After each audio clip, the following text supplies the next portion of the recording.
teman-teman. Terima kasih atas waktu dan kesempatan yang diberikan kepada kelompok kami. Kelompok kami akan mempresentasikan materi atau konsep mengenai perkembangan peserta didik yang akan menjadi acuan kami dalam melakukan observasi di tempat TPL nantinya.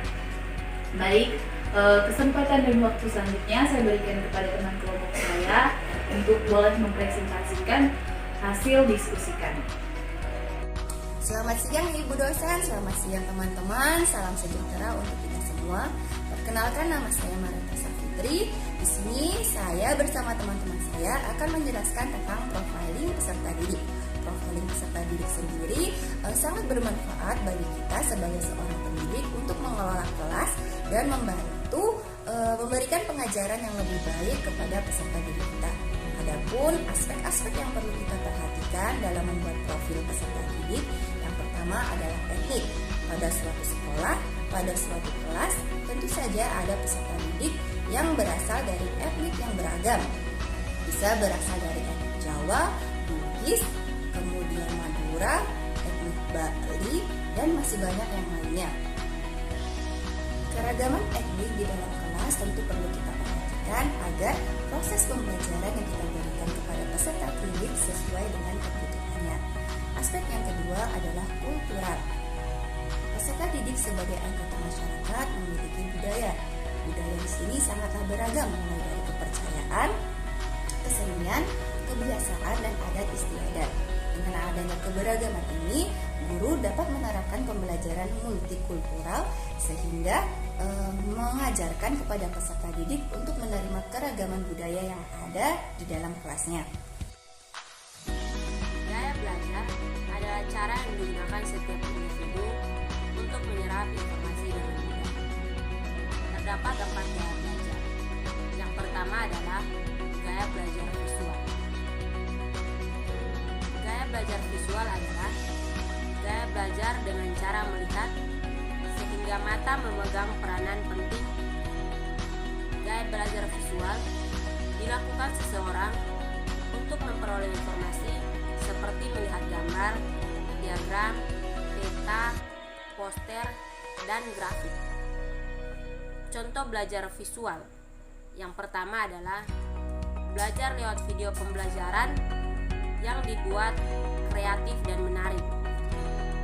Yang kedua adalah belajar dari buku atau membaca buku yang disertai dengan gambar ilustrasi.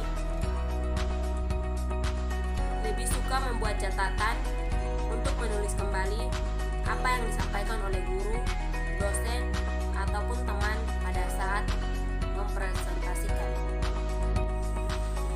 Yang kedua adalah gaya belajar auditori. Gaya belajar auditori adalah gaya belajar yang mengandalkan pada pendengaran untuk bisa memahami dan mengingat. Karakteristik model belajar seperti ini benar-benar menempatkan pendengaran sebagai alat utama menyerap informasi atau pengetahuan. Cara belajar pada gaya belajar auditori yaitu mendengarkan guru atau dosen di kelas saat menjelaskan materi pembelajaran, merekam apa yang dijelaskan oleh guru dan dosen, kemudian memutar rekaman saat belajar. Jika membaca, cenderung dibaca dengan lantang secara lisan. Yang ketiga adalah gaya belajar kinestetik. Gaya belajar kinestetik adalah proses pembelajaran yang mengandalkan sentuhan atau rasa untuk menerima informasi atau pengetahuan. Seseorang yang memiliki gaya belajar kinestetik cenderung suka melakukan, menyentuh, merasakan, bergerak, atau mengalami secara langsung.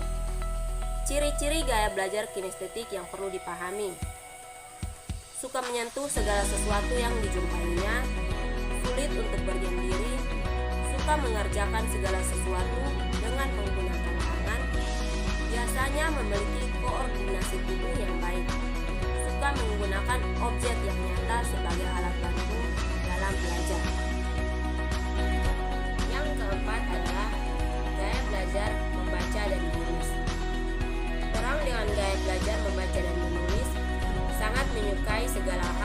informasi dalam bentuk kata dan kalimat. Mereka sangat nyaman dan menyukai belajar dengan menggunakan buku, kamus, slide PowerPoint, dan artikel. Selain itu, mereka mahir membuat permainan kata, puisi, pantun, hingga akronim kata. Hal utama dari gaya belajar ini adalah mereka suka menulis dan membaca buku, membuat kesimpulan, dan poin-poin dari materi pelajaran adalah keahlian mereka. Di samping itu, mereka dapat dengan mudah mendeskripsikan diagram, gambar, dan tabel menjadi sebuah kalimat yang runtuh. Motivasi belajar adalah keseluruhan daya penggerak baik dari dalam diri maupun dari luar, sehingga menimbulkan hasrat, keinginan, semangat, dan gairah dalam mengikuti kegiatan belajar demi mencapai suatu tujuan. Motivasi belajar merupakan sebuah dorongan yang muncul secara sadar maupun tidak sadar, sehingga dalam diri pada saat kegiatan belajar secara terus-menerus untuk mencapai tujuan yang ingin dicapai, sehingga terjadi perubahan tingkah laku. Motivasi belajar terdiri dari dua, yaitu motivasi intrinsik atau motivasi dari dalam diri, dan motivasi ekstrinsik atau motivasi dari luar diri. Motivasi intrinsik merupakan dorongan atau keinginan dan kemauan siswa untuk belajar yang betul-betul berasal dari dalam diri siswa. Dalam diri siswa sudah mulai tumbuh kesadaran akan pentingnya belajar. Siswa mengetahui apa yang hendak dicapainya jika ia bersemangat belajar. Motivasi ekstrinsik merupakan dorongan atau kemauan dan keinginan siswa untuk belajar yang berasal dari pihak luar. Suasana belajar yang kondusif dan menyenangkan merupakan faktor luar yang mampu mendorong siswa untuk belajar. Selain daripada itu, faktor lingkungan serta motivasi dari orang-orang terdekat atau keluarga juga bisa mendorong siswa untuk dapat bersemangat dalam mengikuti kegiatan pembelajaran. Terima kasih untuk kesempatan yang diberikan kepada saya. Selanjutnya saya akan mempresentasikan tentang minat belajar, perkembangan sosial peserta didik, dan karakteristik peserta didik berdasarkan status sosial. Yang pertama, minat belajar. Minat menjadi bagian yang paling penting dalam perkembangan belajar siswa. Setiap siswa pasti mempunyai minat yang berbeda-beda dalam proses pembelajaran. Siswa yang berminat terhadap materi tertentu pasti akan mempunyai kemampuan untuk lebih cepat dan mudah mempelajarinya. Minat belajar memberikan motivasi belajar yang kuat pada proses belajar siswa, mengarahkan mereka pada tujuan pembelajaran, dan membantu mencapai kesuksesan akademik. Dengan kata lain, minat belajar adalah dorongan dari dalam diri siswa untuk belajar yang pada akhirnya menyebabkan perasaan senang, menguntungkan, dan mendatangkan keputusan dalam dirinya. Ada dua faktor yang mempengaruhi minat belajar. Yang pertama, faktor internal, yaitu berasal dari diri siswa sendiri, dan yang kedua, faktor eksternal, berasal dari luar siswa yang disebabkan oleh faktor sosial dan non-sosial. Yang kedua, perkembangan sosial peserta didik. Perkembangan sosial merupakan kemampuan peserta didik untuk menyesuaikan diri terhadap norma-norma dan tradisi yang berlaku pada kelompok atau masyarakat, kemampuan untuk saling berkomunikasi dan bekerja sama. Perkembangan sosial peserta didik dapat diketahui atau dilihat dari tingkatan kemampuannya dalam berinteraksi dengan orang lain. Faktor-faktor yang mempengaruhi perkembangan sosial peserta didik, yang pertama keluarga, yang kedua kematangan fisik dan psikis dari peserta didik itu sendiri, yang ketiga pengaruh teman sebaya, yang keempat sekolah, yang kelima status sosial dan ekonomi. Upaya yang dilakukan pendidik dalam mengembangkan sikap sosial peserta didik, yang pertama dalam melaksanakan pembelajaran kooperatif. Pembelajaran kooperatif akan mengembangkan sikap kerjasama dan saling menghargai antara sesama peserta didik. Yang kedua, dalam melaksanakan pembelajaran kolaboratif. Pembelajaran kolaboratif akan mengembangkan sikap saling membantu dan berbagi antara peserta didik yang satu dengan yang lainnya. Yang ketiga, karakteristik peserta didik berdasarkan status sosial.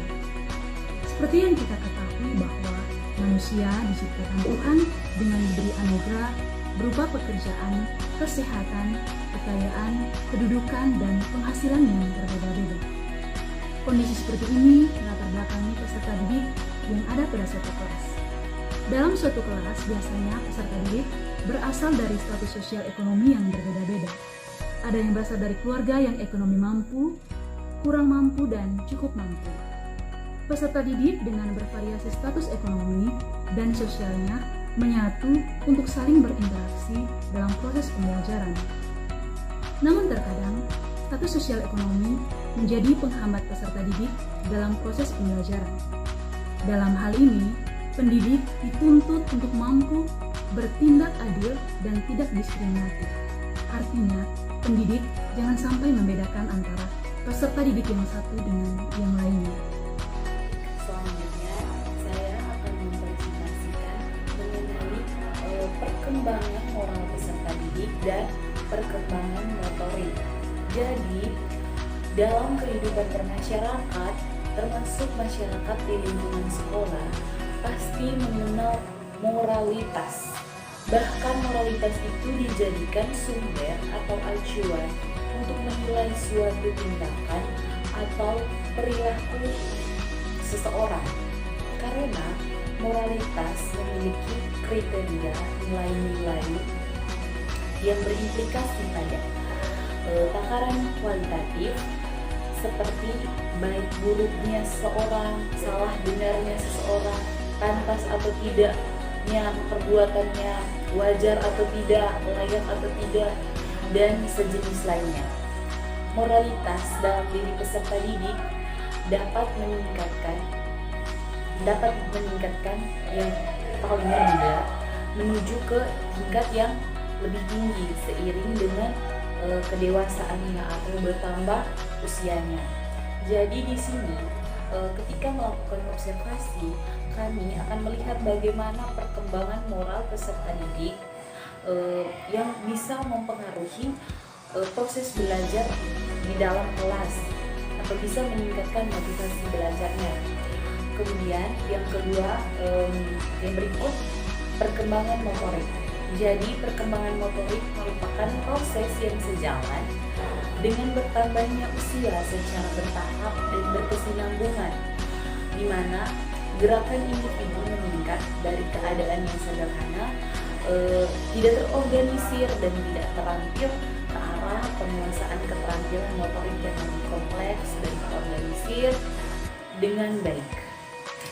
Perkembangan motorik ini menurut Santrok tahun 2011 dikelompokkan menjadi dua, yaitu motorik halus dan motorik kasar.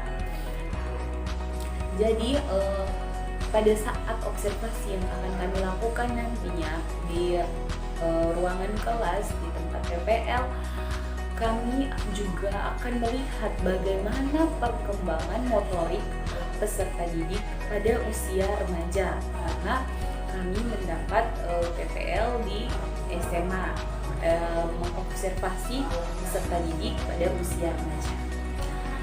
Baik, saya rasa sekian penjelasan saya mengenai konsep perkembangan moral dan perkembangan motorik. Sekian dan karakteristik peserta didik yang berikut adalah kemampuan awal.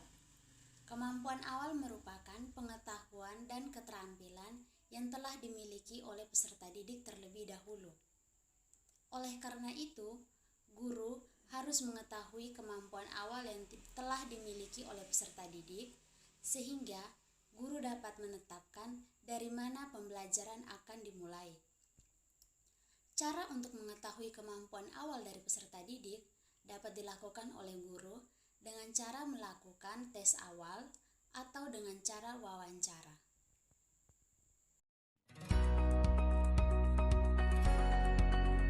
Karakteristik peserta didik yang berikut adalah perkembangan emosi. Perasaan emosional sangat berpengaruh dalam pembelajaran. Suasana emosi yang menyenangkan atau tidak menyenangkan akan berpengaruh pada proses pembelajaran dan hasil belajar. Oleh karena itu, sebagai seorang pendidik, harus menghasilkan pembelajaran yang menyenangkan atau senang dan gembira, sehingga proses pembelajaran dapat berjalan dengan baik. Untuk itu, guru atau pendidik dapat menggunakan model pembelajaran yang menyenangkan atau pembelajaran dengan permainan. Karakteristik peserta didik yang berikut adalah perkembangan kognitif. Menurut Piaget, perkembangan kognitif pada seorang anak terdiri dari 4 tahap. Tahap yang pertama adalah sensorik motorik, yaitu pada anak usia 0 sampai 2 tahun. Tahap kedua adalah pra-operasional, yaitu pada anak usia 2 sampai 7 tahun. Tahap ketiga adalah operasional konkret, yaitu pada anak usia 7 sampai 11 tahun. Dan yang keempat adalah tahap operasional formal, yaitu pada anak usia 11 sampai 15 tahun. Tingkat perkembangan kognitif yang dimiliki peserta didik akan mempengaruhi guru dalam memilih dan menggunakan pendekatan pembelajaran, metode, media, dan juga jenis evaluasi. Baik, itulah hasil presentasi dari saya dan teman-teman kelompok saya. Semoga materi dan konsep yang kami paparkan ini dapat berguna bagi semua orang yang menonton video ini. Sekian dan terima kasih.